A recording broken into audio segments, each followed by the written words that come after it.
En el nombre del Padre, del Hijo y del Espíritu Santo. Santa María de Ferreira, ayuda a nuestra fe, abre nuestro oído a la palabra para que reconozcamos la voz de Dios y su palabra. Aviva en nosotros el deseo de seguir sus pasos, saliendo de nuestra tierra y confiando en su promesa. Ayúdanos a dejarnos tocar por su amor para que podamos tocarlo en la fe.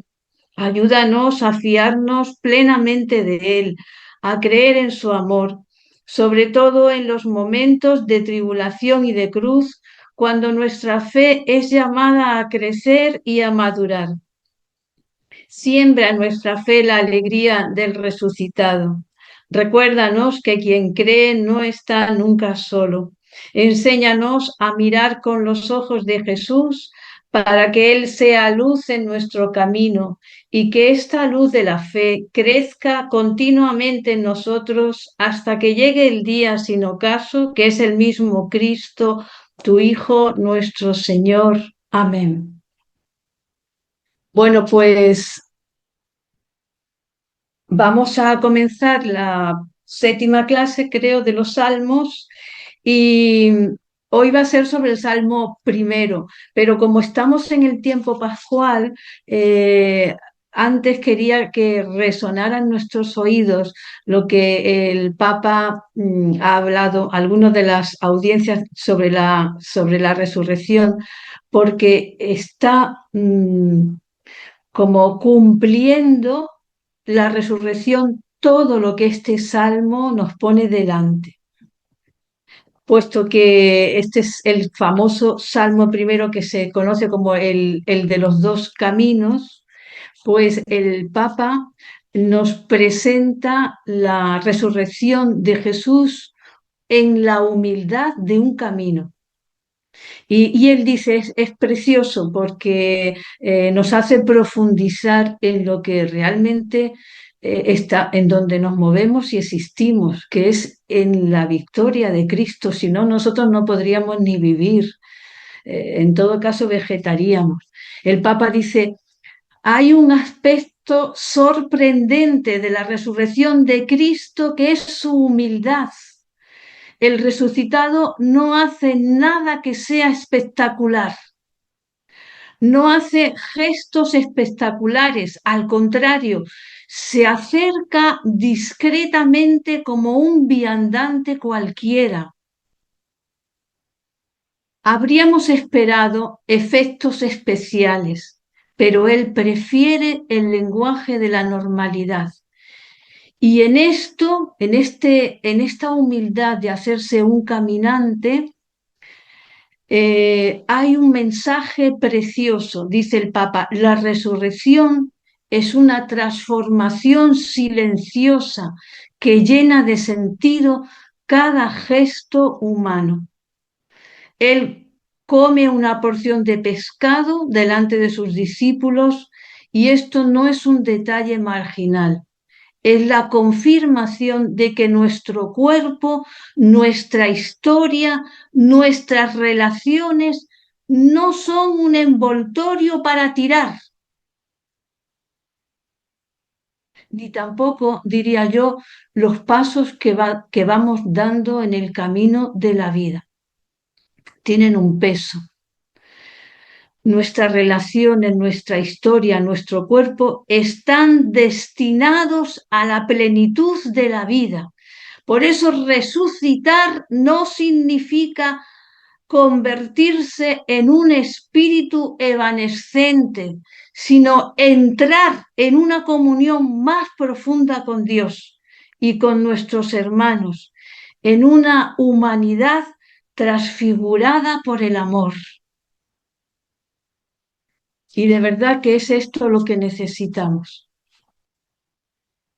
Por eso a veces nuestros caminos, ya voy a ir acortando lo del Papa para entrar en la clase directamente, pero a veces pensamos que en nuestro camino de la vida el Señor solo viene a visitarnos en los momentos de recogimiento, en los momentos de fervor espiritual, dice el Papa, cuando nos sentimos con fuerzas, cuando nuestra vida parece ordenada y luminosa y en cambio el resucitado se acerca al- a lo más oscuro a veces, a nuestros fracasos, a las relaciones desgastadas, pues como estaban los discípulos, en los trabajos cotidianos que pesan sobre nuestros hombros, en las dudas que nos desaniman, porque nada de lo que somos, ningún paso de nuestro camino, ningún fragmento de nuestra existencia le es ajeno. Ama cada trozo de nuestra vida. Por eso también hoy viene a cada uno de nosotros, tal como estemos recorriendo hoy el camino de la vida, en los trabajos que hayamos hecho hoy, en los compromisos que hayamos tenido, en los sufrimientos, en la soledad, con una infinita delicadeza, dice el Papa. Y bueno, merecería la pena quedarse solo con la meditación del Papa sobre la resurrección, que es impresionante. Pero vamos al Salmo para degustarlo en profundidad y saborear cómo se ha cumplido todo en Jesucristo. Este salmo, el justo que se levanta en este salmo, es Jesús resucitado, nos ha precedido, nos enseña cómo caminar. Cada salmo, dice San Ambrosio, es la voz de la iglesia, es una confesión de fe. Cada salmo es gozo para la liberación, grito de regocijo, exultación de alegría. Cada salmo mitiga la ira, disipa la angustia. Fijaos la riqueza que San Ambrosio encontró en los salmos, y a esta riqueza estamos llamados. Alivia el llanto, es arma en la noche, maestría en el día, escudo en el temor, fiesta en la santidad, imagen de la quietud, prenda de la paz y de la concordia, como una cítara, dice San Ambrosio, de sonidos distintos y desiguales, pero que expresan un único canto, el canto de la vida. Por eso vamos a leerlo, es corto, lo voy a leer para que lo tengamos delante. Tener este salmo delante es tener la llave de la vida, es tener la sabiduría del resucitado delante. Dice así: dichoso el hombre que no sigue el consejo de los impíos, ni entra por la senda de los pecadores, ni se sienta en la reunión de los cínicos, sino que su gozo es la ley del Señor y medita su ley día y noche. Será como un árbol plantado al borde de la acequia, da fruto en su sazón y no se marchitan sus hojas, y cuanto emprende tiene buen fin. No así los impíos, no así serán paja que arrebata el viento. En el juicio los impíos no se levantarán, ni los pecadores en la asamblea de los justos, porque el Señor protege el camino de los justos, pero el camino de los impíos acaba mal.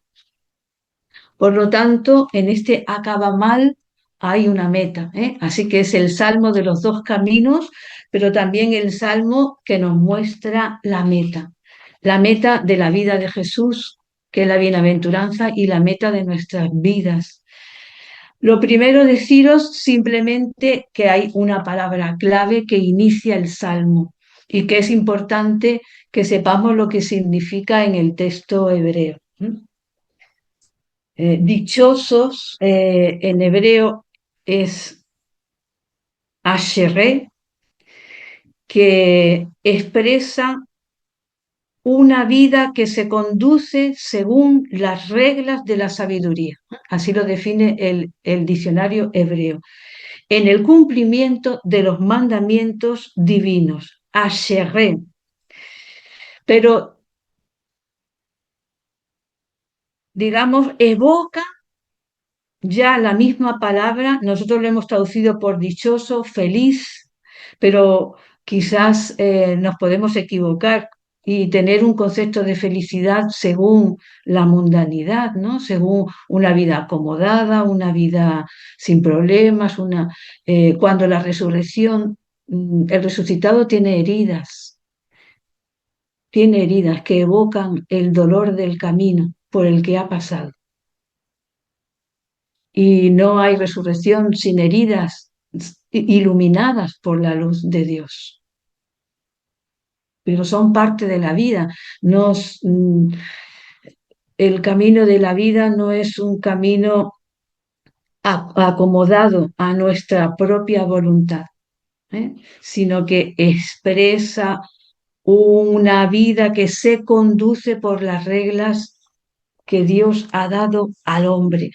Qué lejos está esta definición de la felicidad que nos ofrece el mundo de hoy. Por eso necesitamos recibir la luz de este salmo cumplido en Jesucristo para que no seamos engañados, porque el ser humano y todos los que estamos conectados no somos extraterrestres, somos seres humanos. Tenemos un corazón frágil, fácilmente engañable. Nos engañan con facilidad. Necesitamos esta luz del Salmo hoy. Por eso, el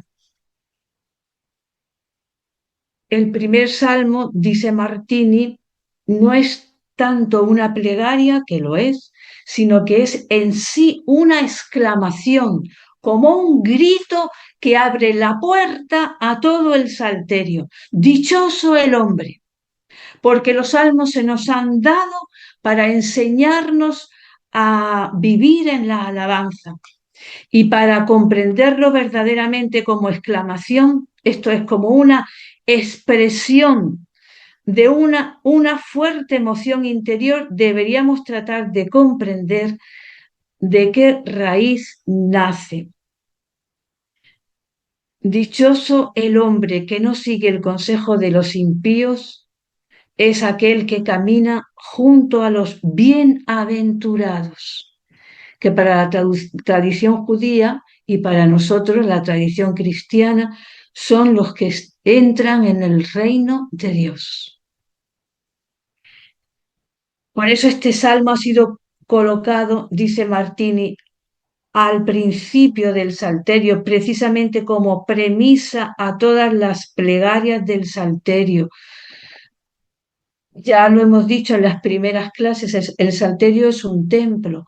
Entramos por el pórtico, que es el Salmo primero, pero no es para quedarnos en el pórtico, el templo es para que entremos hasta el final y hasta el Santo de los Santos, hasta la intimidad con Dios, que es la alabanza, el Salmo 150, donde hay una explosión de alabanza por la actuación de Dios en medio de las vicisitudes de la vida.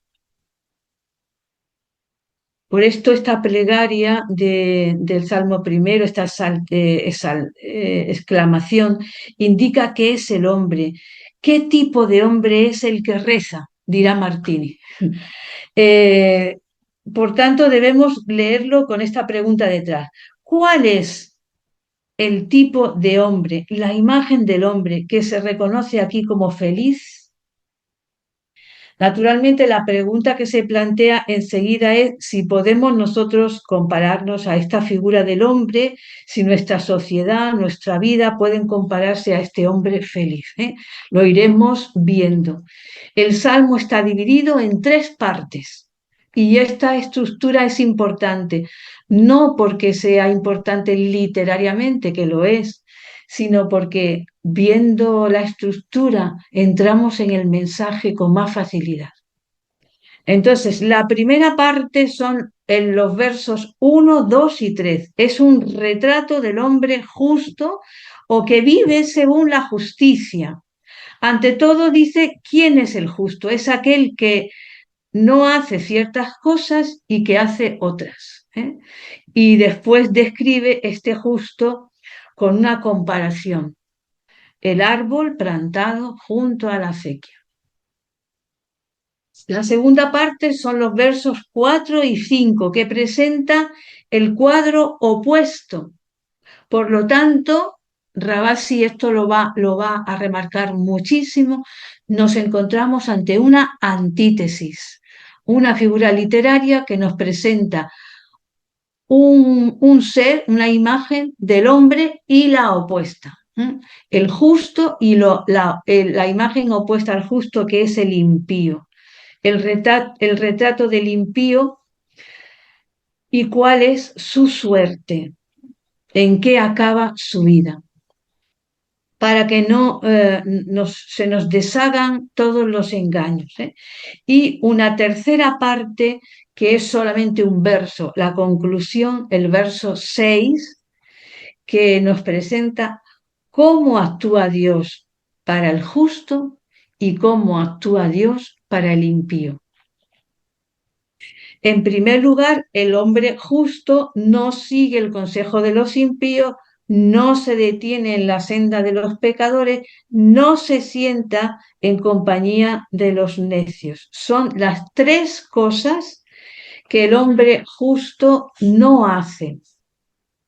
Son, podemos decir, tres movimientos fundamentales que designan al hombre en su estructura física. Es caminar, estar en pie y estar sentado. Esas tres posiciones. Podríamos decir que dichoso el hombre que no camina por la senda del mal, que no se detiene para obrar el mal, con todo lo que esto tiene de detenerse, la importancia de este verbo, porque el detenerse ya hay una conciencia clara de que me detengo para obrar el mal, y que no se sienta para meditar el mal. Los dos versículos siguientes van a describir lo que es el justo. ¿Y sabéis cómo es descrito el justo? En relación a lo que ama. Es el amor lo que define la vida del justo. El texto hebreo, hemos dicho que se complace o su gozo es la ley del Señor, ¿no? El texto hebreo es muy, muy, muy expresivo. Literalmente dice, en la ley del Señor está su alegría. Es decir, la ley del Señor es su amada, dice Martini. Es aquella que prefiere como el amado prefiere a la amada, el justo prefiere la ley del Señor. Es decir, con este amor y con esta elección, que es importante también en el Salmo, ha elegido al Señor y su ley. Es una elección de vida. Y más adelante dirá Martini, ¿y qué es la vida sino un caminar eligiendo, un continuo ir eligiendo o al Señor o a los ídolos, o el camino del justo o el camino del impío? Cada día, cada día, cada día, tengamos los años que tengamos, aunque ayer hayamos elegido al Señor, hoy de nuevo se nos presenta esta doble opción. El hombre es descrito, por tanto, en relación a lo que ama y también en razón de aquello en lo que piensa día y noche. Y esta expresión es bellísima. Día y noche. Por tanto, dice Martini, el salmista utiliza el lenguaje del amor, porque el enamorado piensa en la enamorada día y noche. Ha tomado posesión de su pensar, no solo de su sentir. Y el justo ha dejado que la ley del Señor tome posesión de su sentir y de su pensar. Una cosa que ha entrado dentro y que no sale ya más de su corazón y de su mente. Medita la ley del Señor día y noche.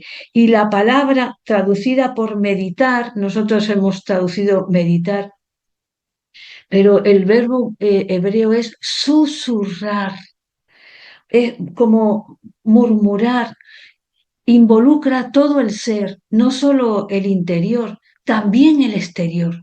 Susurro la ley del Señor, no solo que pienso interiormente, sino que hacia el exterior expreso lo que hay en mi corazón. En mi corazón hay la ley del Señor, su palabra que me ha enamorado y por tanto medito, la susurro día y noche.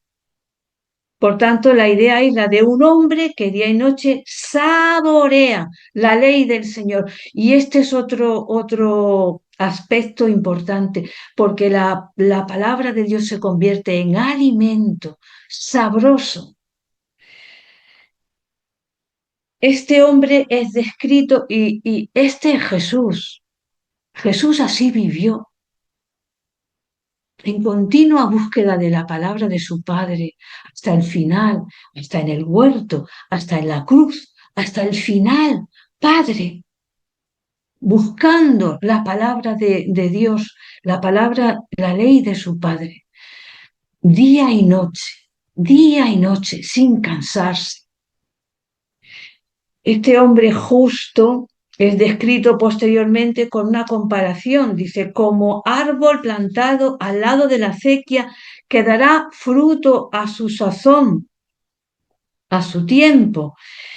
Dice Martini, en Palestina las acequias son escasas y un árbol plantado junto al borde del agua es raro, es una cosa rarísima, es una situación excepcional, favorable y excepcional. Este árbol plantado al lado de la acequia hunde sus raíces en la tierra bañada por el agua y por eso sigue el ritmo productivo de las estaciones. Dará fruto a su sazón, a su tiempo, y sus hojas no caerán nunca.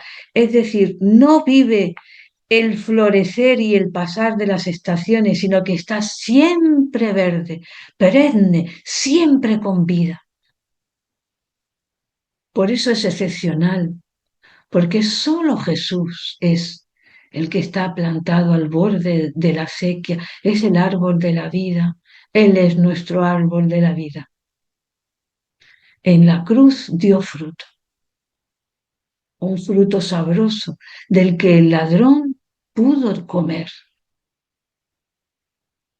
rogándole que se acordara de él. Después de esta comparación, dice así,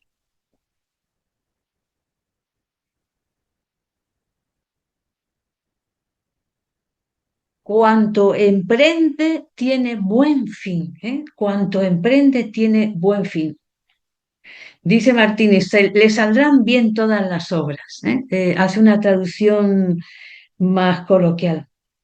Según una versión más acerca del texto hebreo, dice, todas sus obras Dios las lleva a buen término. Este es el sentido del texto hebreo. Es decir, como está plantado al borde de la acequia, al borde del agua de Dios, al borde de la ley, de la palabra de Dios, que es agua abundante, es un manantial abundante, entonces deja que sea Dios el que obre en su vida y que lleve a buen término todo lo que hace en la vida y todo lo que es en la vida. Este es el justo.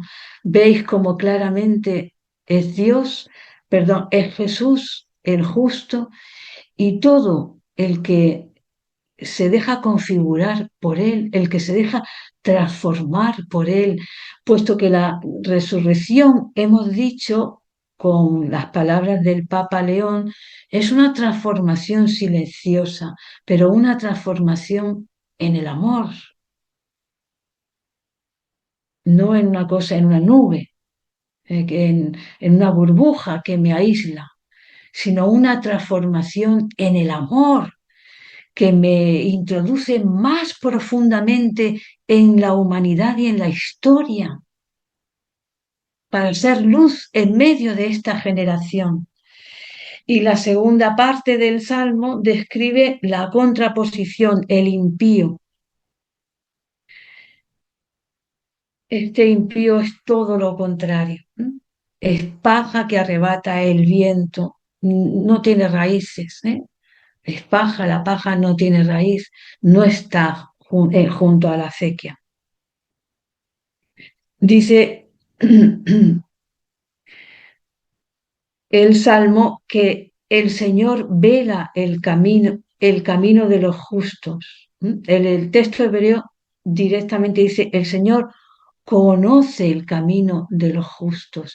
Y este conocimiento de Dios es también velar, es también vigilar, porque este conocimiento en el texto hebreo no es un conocimiento intelectual, es un conocimiento por proximidad, por relación, por experiencia.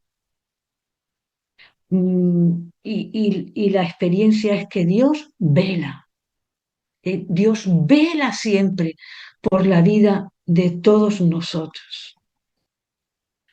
Por eso pone de manifiesto este salmo la conciencia amorosa de Dios, la ternura de Dios sobre el camino del hombre justo. El hombre justo puede saborear la ternura de Dios. El impío es el hombre que vive la violencia del viento, que le arrebata, como es paja, el viento le arrebata. Bien, estos canales de agua en la tradición cristiana que aparece en este salmo son el signo del Espíritu de Dios, y el árbol plantado junto a la acequia es el hombre que hunde sus raíces en el agua del Espíritu.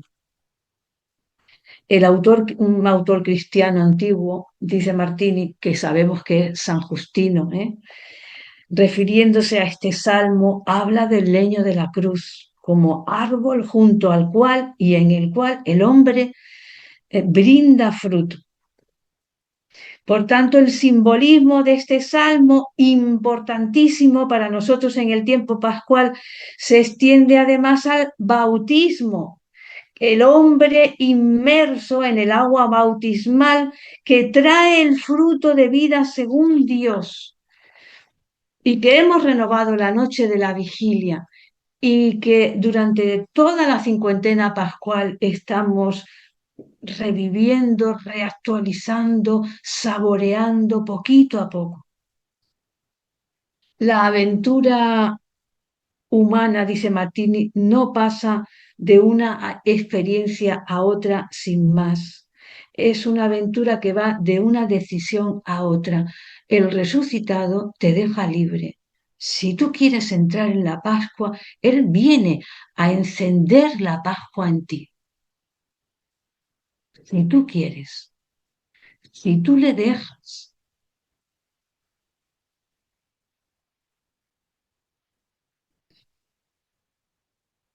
Realmente cuando Jesús, hago un inciso, cuando Jesús manda a sus discípulos para preparar la Pascua, le dice, ve a fulano y dile que el maestro desea celebrar la Pascua en tu casa. El texto griego no dice la palabra casa, dice, está encendiendo la Pascua en ti. Es esto lo que quiere, no tanto en la casa física, sino en ti, en tu historia, en tu vida, encender la luz de la paz. Por eso este salmo está invadido por este sentido de la existencia humana, de la elección. Una elección que se nos presenta cada día. El hombre está frente a decisiones constructivas o destructivas. el camino de los impíos o el camino de los justos. Este sentido antropológico late en el Salmo, que está precisamente marcado por este carácter de elegir el bien o el mal, el amor o el odio, la luz o las tinieblas, la verdad o la mentira, entre los cuales estamos continuamente. Por eso el hombre es descrito, y todos nosotros, no en relación a la conducta moral, sino en relación a aquello que el hombre ama. ¿Qué es el hombre justo? Pues es el hombre que vive de la palabra de Dios porque la ama. El hombre que ha elegido como amor la ley entendida como Torá, como Torá es instrucción que me enseña a caminar. Esto significa Torá, enseñanza, palabra de Dios. En realidad, este salmo describe la santidad del hombre, que es la santidad es el dejarse nutrir por la palabra, el dejarse sumergir en la palabra de Dios como las raíces del árbol en el agua. La referencia a la alegría del hombre en esta capacidad de meditar la palabra, eso es la santidad, de hacerse esta palabra alimento día y noche sin interrupción de este hombre justo. Esto es la santidad, esto es el resucitado, abrazando la totalidad de la propia experiencia, sabiendo que ningún aspecto de la experiencia es extraño a la palabra de Dios. Como decía en esta catequesis sobre la resurrección el Papa León. Eh, Él decía con una fuerza enorme, hoy el resucitado viene junto a cada uno de nosotros tal como estemos recorriendo nuestro camino. Igual que este salmo viene hoy tal como estés en el camino de tu vida, con los trabajos y los compromisos que hayamos hecho, lo que sea, con los sufrimientos, con la soledad, viene a nosotros. El hombre que aquí es llamado feliz y que Dios quiere que tú seas configurado con este hombre, es el hombre que ha comprendido que no es el autoconstruirse lo que le lleva a sentirse justo y veraz, sino el acoger la palabra de amor que Dios le da. Esta palabra que me revela quién soy yo, a qué estoy llamado, cuál es la grandeza de mi llamada, por qué he sido creado. Eh, He sido creado para mirar a Dios, alabarle, conocerle y con esta mirada poder mirar a los hermanos. El hombre que ha cultivado esto, el hombre justo, es este hombre que tiene la capacidad de dejarse interpelar por la palabra, porque esta palabra lo ha creado. Y este hombre es plenamente auténtico. Y la sociedad que esté formada por estos hombres justos es la sociedad auténtica, es la sociedad que da fruto en el sentido de que no solamente construye las cosas externas, sino que edifica desde el corazón, desde lo interno, desde los comportamientos, desde el modo de ser, desde lo que amamos. Podríamos, dice Martini, plantearnos alguna pregunta frente a este salmo. ¿Vivo verdaderamente de la palabra de Dios? ¿La palabra es algo que llena el corazón, que llena mi vida? ¿O, bueno, es una cosa que está ahí bien, pero no tiene el peso de haber atrapado todo mi corazón?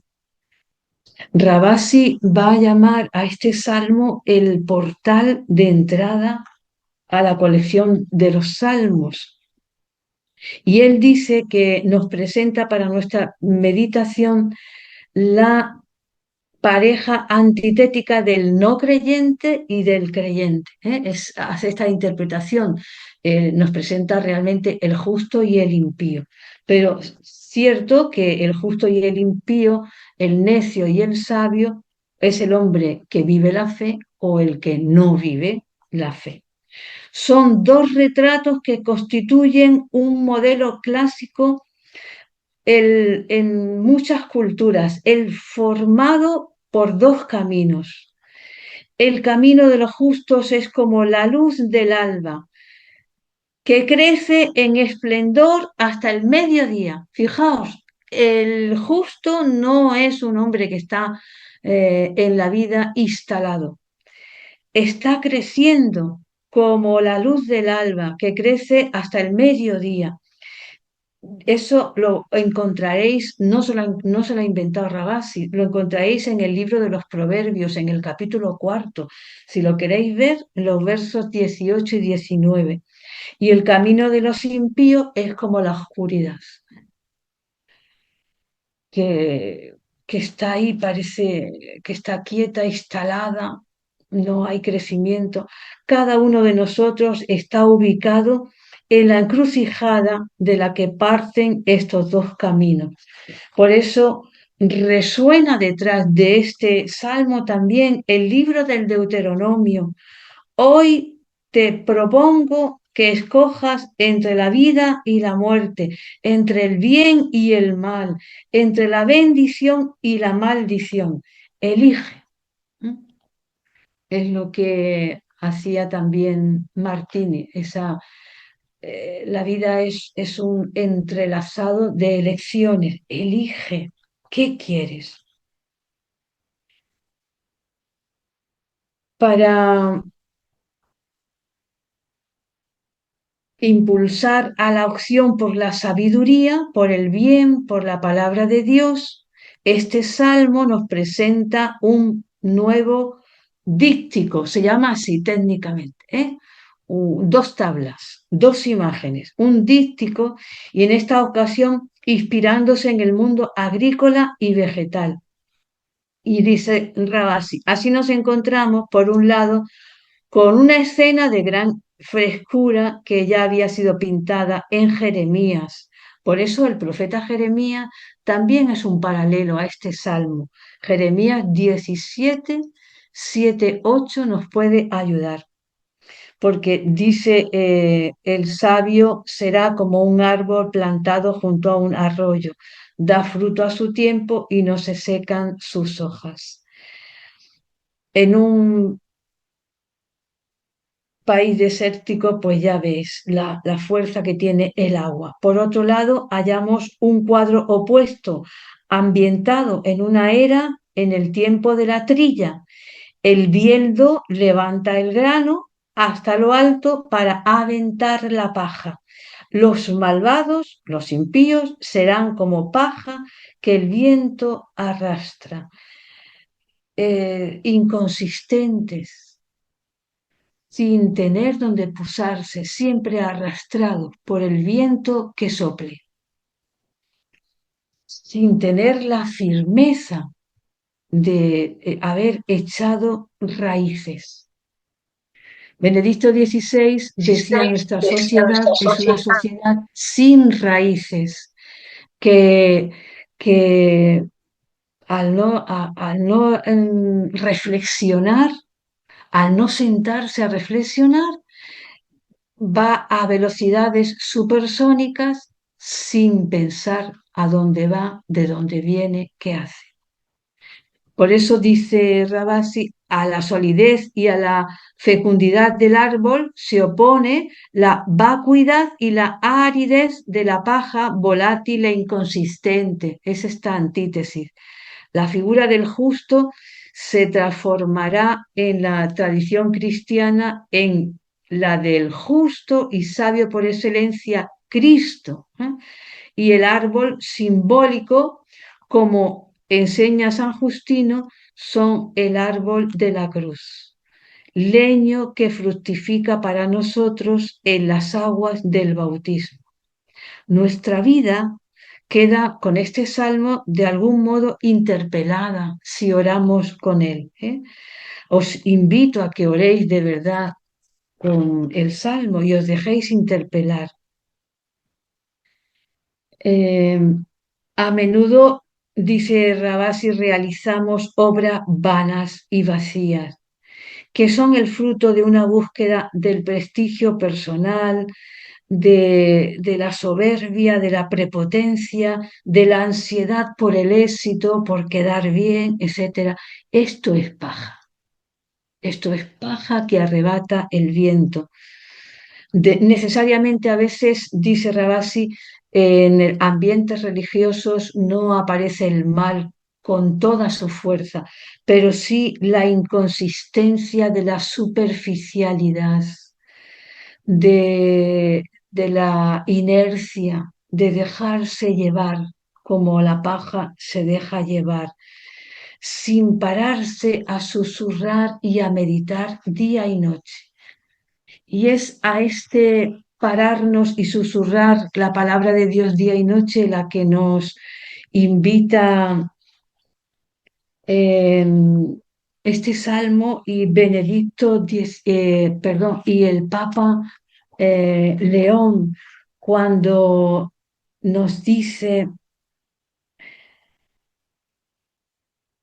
con paciencia el resucitado espera el momento en que nuestros ojos se abran para ver su rostro amigo, capaz de transformar la decepción en confiada espera, de transformar la tristeza en gratitud, la resignación en esperanza, porque el resucitado solo desea manifestar su presencia, hacerse nuestro compañero de camino y encender en nosotros la certeza de que su vida es más fuerte que cualquier muerte.